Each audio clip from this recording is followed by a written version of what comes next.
How are we doing, guys? I hope everybody's doing good. I don't know where you are in this world, but I hope you're warm. I hope you're doing the best you can under the circumstances of this world. And there's so much to talk about with Darius. There's so many areas to discuss, and I'm going to start putting out videos of me discussing topics, but something that really kind of stuck with me when I was actually talking with my wife a little bit earlier today is, you know, we think that the goal here is to make enough money and to become comfortable and kind of live in a bubble of comfort.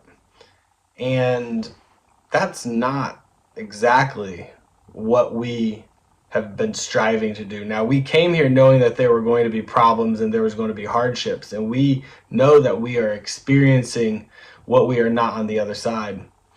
But we are trying to get, our soul is trying to get to a point where it is now it's comfortable. It has a baseline of comfort, but it actually chooses to get out of the comfort zone and to help you grow. The event markers that Darius talks about, they're not all the glitz and glamour and the graduations and the marriages. It's more of the hardships, the heartaches, the heartbreaks, all of that shit. That's kind of what we have come in here to experience. So if you have been struggling like almost your entire life, whether it's self-perpetuated because of some of the silly decisions you've made or because of the circumstances in them or in the environment that you grew up in, doesn't necessarily matter.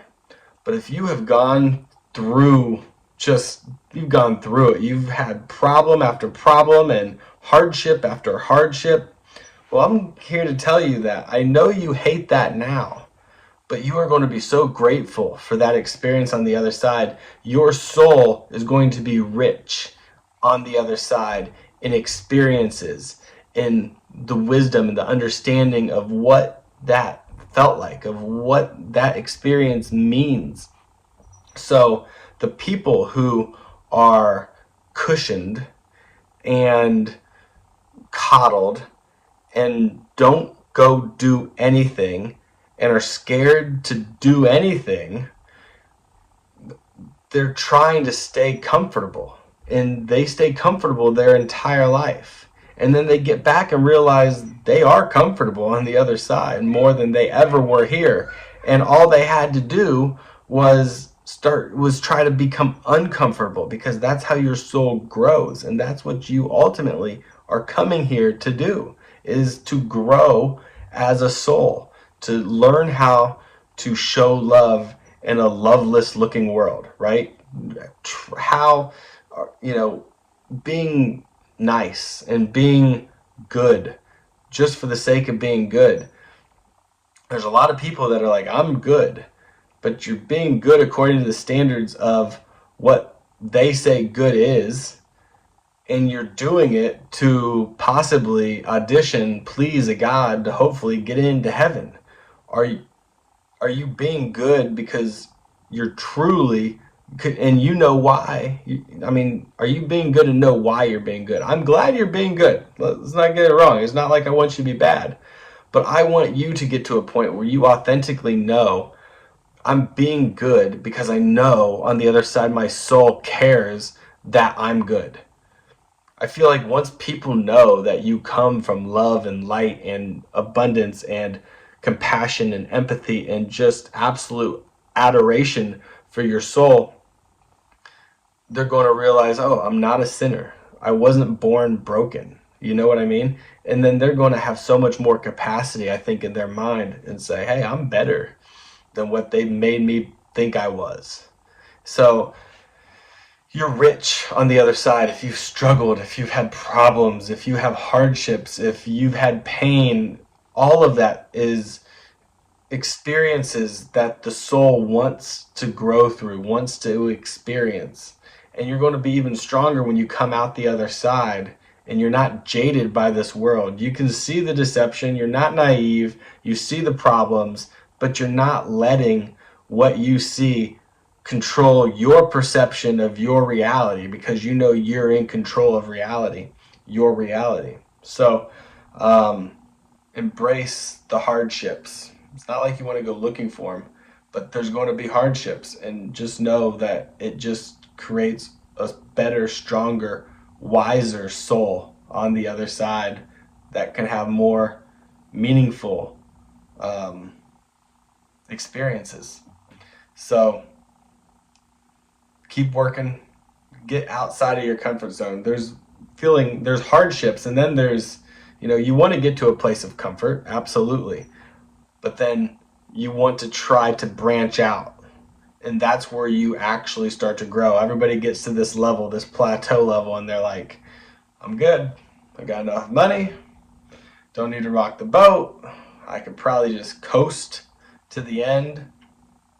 And then what do? They start drinking, they start drugging, they start gambling, they start shopping, they get distracted, then they get kind of sad because they've stopped growing, they've stopped moving. Why? Anybody who you've ever met who worked their ass off and then got to retirement and stopped, and then they just went downhill, compared to the people who worked till they got to retirement, and then once they got to retirement, they actually started doing what they wanted to do, and they flourished. It's because you got to grow. This is all about continual growth, and the more you grow, the richer your soul is on the other side, and the more you grow with being able to understand yourself and be honest with yourself, and follow what you would want to do. This is definitely one of a huge learning curve. It's not necessarily simple, but no, you don't have to complete it tomorrow. You just keep continually trying to be better each day, and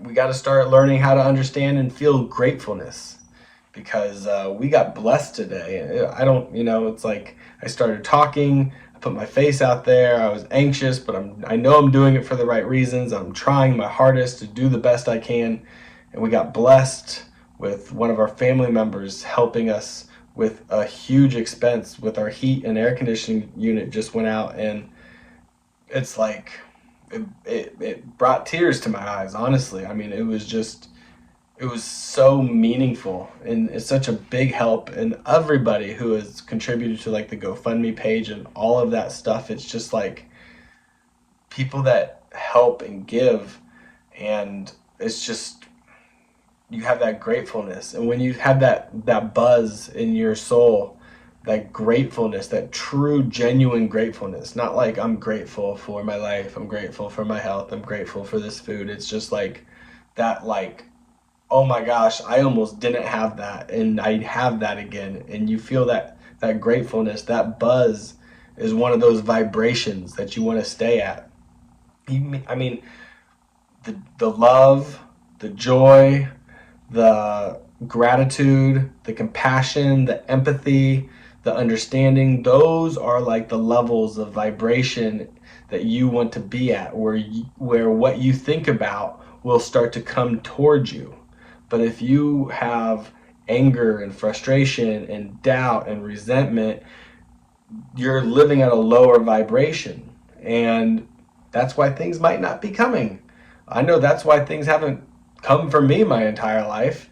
I'm still trying to talk to you, tell you to keep this vibration high, and then not go out tomorrow and DoorDash and cuss out the first car that takes forever to turn, right? So you got to consciously want to keep your vibrational energy as high as you can. And some days you're going to slip, but if you continually refocus yourself with what Darius has told us, that we are gods, we live forever, this is an experience, let's do it, let's do our best, and let's show the love.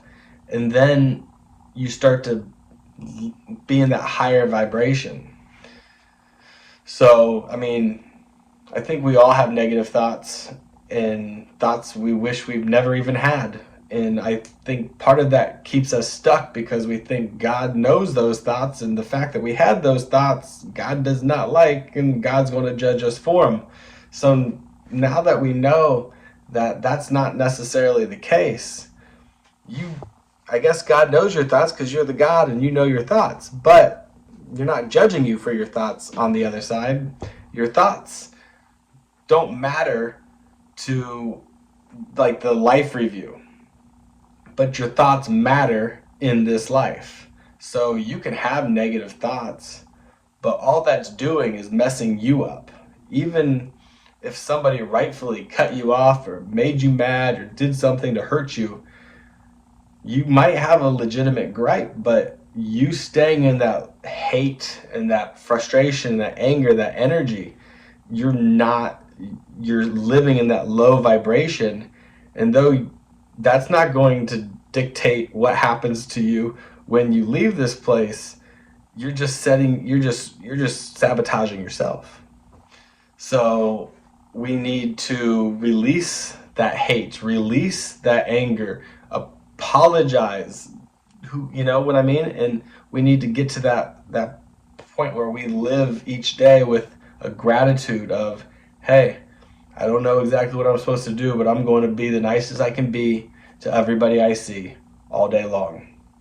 And it doesn't necessarily mean like you go out of your way to be like, hey, what's up, blah blah blah, like super fake. But you know, when someone's talking to you at the grocery or something like that, you're not trying to move along or let's keep it going, like, yeah, have a great day, and you mean it because you care and you know everybody's a soul on the other side. You know everybody is connected, so why would we, so it's all about showing love and trying to just even get that vibration. Have you ever just helped somebody, just genuinely help somebody, like it was an authentic interaction that wasn't staged, wasn't planned, and this person needed your help and you were able to help, and you had a buzz, like you didn't do too much, but just that conversation was like electric, and you were like, oh, that felt so good. I just was genuinely helping this person, and you want to keep helping people, and then you go up to the next person like, dude, I don't need your help. You're like, well, screw you, man, right? But you remember that buzz that you had. That's the vibration. That's when things start coming to you. So you are a God. You control your reality. That means you have to start visualizing what you want and start taking the steps to do it. That's what they say, small steps. One new step a day towards it. And before long, with you concentrating on it and you keeping your vibration high, you will bring in what you want to see. So that's my 2 cents for the day. I'll talk to you soon.